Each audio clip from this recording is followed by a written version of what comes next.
সৈনিক কে বলে রে জিয়া নাই জিয়া সারা বাংলায় জিয়া সারা বাংলায় কে বলে রে জিয়া নাই জয়নাল ভাই এগিয়ে চলো আমরা আছি তোমার সাথে আমরা আছি তোমার সাথে জয়নাল ভাই অ্যাডভোকেট আবুল কালাম আজাদ এক মিনিট শুভেচ্ছা বক্তব্য রাখবেন, এরপর আমরা আনন্দ মিছিল এবং র্যালি করব।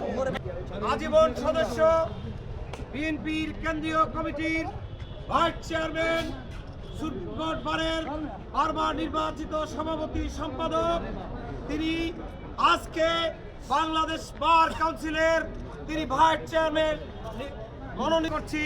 আগামী দিনে আমরা বেগম খালেদা জিয়ার নেতৃত্বে তারেক রহমানের নির্দেশে আমরা সারা বাংলাদেশে এই আমাদের সিনিয়র আইনজীবী এবং আমাদের অভিভাবক আইনজীবী ফোরামের কেন্দ্রীয় কমিটির সম্মানিত সভাপতি তাদের নেতৃত্বে আমরা ইনশাল্লাহ মানুষের গণতন্ত্র অধিকার উদ্ধারের জন্য আমরা আন্দোলন সংগ্রাম করব।